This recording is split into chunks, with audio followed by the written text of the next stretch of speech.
Hi, my name is firefighter Claudia Burrow. Today I'm going to take you on an inside look of high-rise training. From the outside, this building doesn't look like much but a single-story warehouse, but on the inside it transforms itself into a 20-story hotel.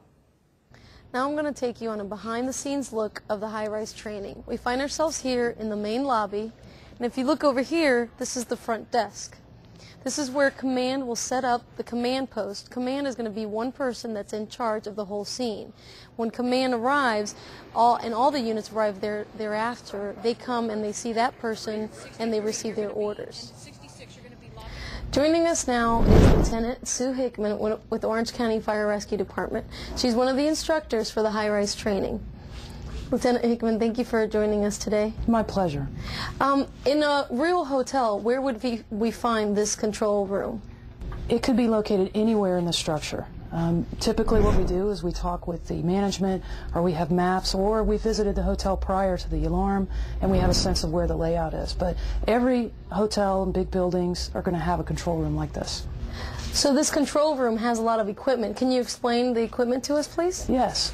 Actually, what we tried to do was simulate what you would find in a basic control room. And thanks to Mr. Fritz and GW Systems, we actually have panels that we can use and simulate if an alarm actually happened. This panel here allows us to see where the alarm would be sounding. We could get details like, is it a smoke detector, what floor is it on, things like that. Very important information. A lot of these control rooms will also have a printer that will actually be printing out what has ended up on the display. So we have two ways of verifying what sort of emergency this panel has detected. And along with the panel, we also will have a system where we can communicate with people on the floors, we can communicate with each other, and the actual alarm and the emergency signals that the occupants are going to hear are distributed from this panel. So things like how they evacuate, where they should go, all of that is an automated system that this panel will generate. And at some point, if we needed to, we could actually use an intercom system, talk to the occupants on the floor. If we needed to, we could use these phones, the same phones that are distributed as we enter the building, and we could actually talk to each other on each floor. So if there was a true emergency, what would the occupants of the hotel actually hear? They would probably hear something like this.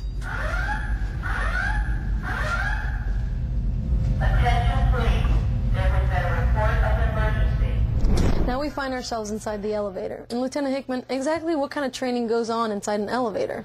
Well, we have a couple of things going on. One of them is our simulator here, and it's actually a real-time simulator. So if we push the button and want to go to the 10th floor, the travel time is going to be just as if we were in an elevator traveling to the 10th floor.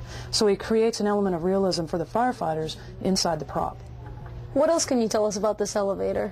Well, one of the other things we have to be concerned about is we want to make sure we have all our safety equipment on, and when we exit the elevator that we're actually breathing off of our air tank. So this allows the firefighters to go through that thought process, checking everything, making sure they're on air, and we'll actually go through a procedure where we'll stop several floors below the fire, and we'll open, make sure the doors work properly. We'll also make sure that there's no fire above us. We'll look for, in the gap between the elevator doors and the edge of the wall, is there any fire? Do we see any smoke? Is there any water? Because we certainly don't want to go higher if we've got any of those conditions. And then we'll end up 2 floors below the fire. That's where we'll actually exit. And then we'll work our way up to the fire floor based on what our instructions have been from command. Now in this elevator, do the elevator doors actually open? They actually do. And all we have to do is pull this back, and we are on our designated floor.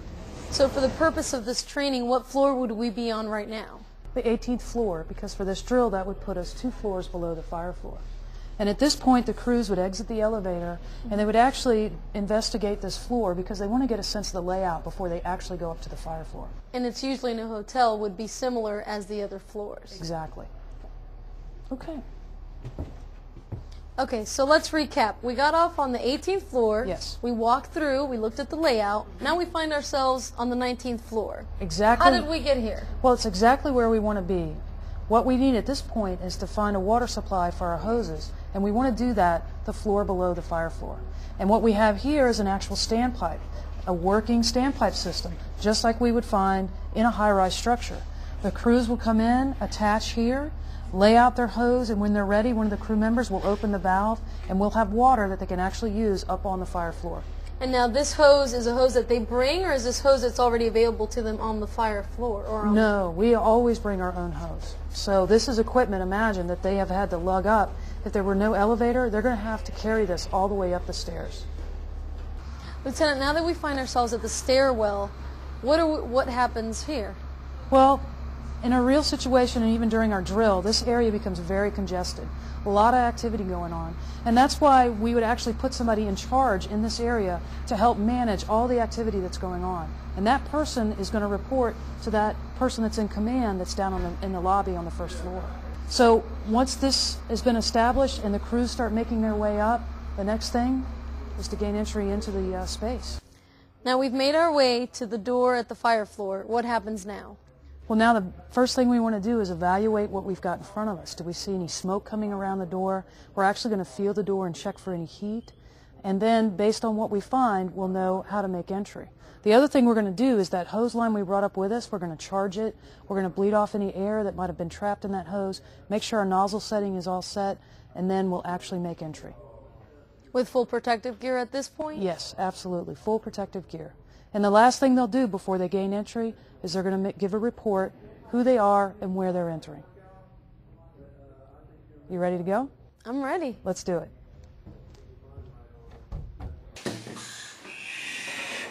Now, when the firefighters come in, obviously there's going to be smoke. Is it going to be a little different for them when they come in? It's going to be very different. We're going to have a lot of smoke in here, so the visibility is going to be limited. And that makes us use a different technique. We've got to be able to get low and find our way and navigate this space. And so what will happen, they'll come in, typically we do what's called a right-hand search, and the first thing they're going to come to is as the door of our first hotel room. Typically what they'll do is they'll inspect this door just like we did this one in case there's fire on the other side.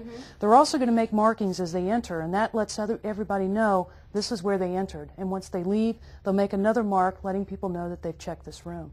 And it's another way that we're able to communicate with each other. So they gain entry into the room, and as you can see, it's laid out much like a typical hotel room would be. The space is fairly small. We have a space for a bathroom as well, and furniture in here to help be more realistic for the firefighters. This is very realistic. So once they're in here, what would they want to try to find? Well, they could either be searching for a victim or they could be searching for the seat of the fire, depending on what their assignment's been. But again, they're going to use that same technique. They're going to be low, especially if they're looking for a victim. Heavy smoke conditions like we've created for them, a victim's not going to be able to survive that. They're not going to be able to stand up, so their victim more than likely is going to be on the floor. So they're going to do a search technique where they stay oriented in the room, meaning they're keeping a sense of where they're moving, plus they're going to be able to sweep the floor and see if there isn't a victim in this space. They'll work their way through the entire space and back to the door that they came in through. Now, what if they do find a victim in this room? They find a victim, they're going to get on the radio, let command know they found someone, let them know where they're going to exit with that victim, and that way command can make sure there's people there to assist them once that victim gets out of this fire floor. Approximately every 6 months, our training division has mandatory multi-company training sessions for all field personnel. We've had Mayday training, surface water rescue, and now high-rise training. Per Orange County's definition, a building over 75 feet in height or 7 stories tall is considered a high-rise building. Well, if you think about the citizens we serve, the areas we have, the amount of tourists that we have entering the area, and the growth we have, high-rises are everywhere. So even if we have crews assigned to an outlying station, there is always that chance that they might respond to a high-rise structure. So it's important that everybody has a well-rounded understanding of the high-rise operation. The first part of this high-rise training is the lecture portion. This takes approximately 1 hour. This is where the crews are explained the specific goals of the training. Following the lecture, the crews are taken inside the prop so that they can be familiar with the location of the control panel, elevator, etc. The crews are then dispatched to this mock hotel fire. The scenario ends when the crew finds a hidden mannequin portraying a would-be victim and then is brought to safety. The citizens and visitors of Orange County count on us every day to do the best job, and with this type of training, it's a constant reminder that practice does make perfect. For Orange County Fire Rescue Department, this is firefighter Claudia Boero.